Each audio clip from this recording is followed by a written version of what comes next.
This video has been for Mrs. Rose's AP Calculus class, and during this video we're going to be doing the second free response question from our Limits AP packet.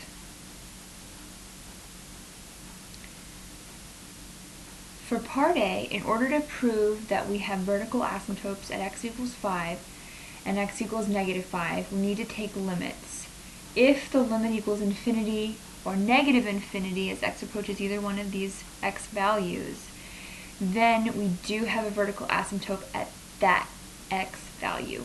So to start off, we're going to take the limit as x approaches 5 of our function. You should factor both the numerator and denominator and then cancel the like term. So we're going to cancel x minus 5. When you would plug in 5 into your reduced rational expression, we're going to get 5 minus 2, which is 3, and 5 plus 5, which is 10. Since this isn't infinity or negative infinity, we say that the limit is not infinite, therefore x equals 5 is not a vertical asymptote. You get 1 point for the correct limit and 1 point for saying no, there is no vertical asymptote. At x equals 5. For the second one, we're going to take the limit as x approaches -5 of the function, and again we're going to reduce that rational expression, and then when we plug in -5, we're going to get an undefined thing. So if you plug in a number really close to -5, we're going to get that it equals negative infinity from the right.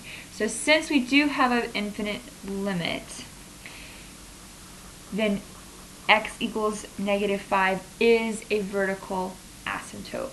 We get 1 point for the infinite limit and 1 point for saying that x equals 5 is a vertical asymptote. To identify horizontal asymptotes, you need to take the limit as x approaches infinity or as x approaches negative infinity.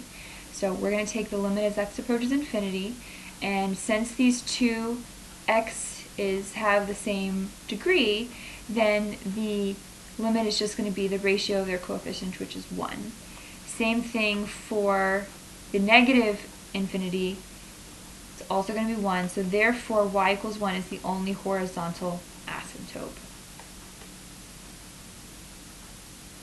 You get 1 point for saying that y equals 1 is a horizontal asymptote, 1 point for the x equals infinity limit, and 1 point for the x equals negative infinity limit.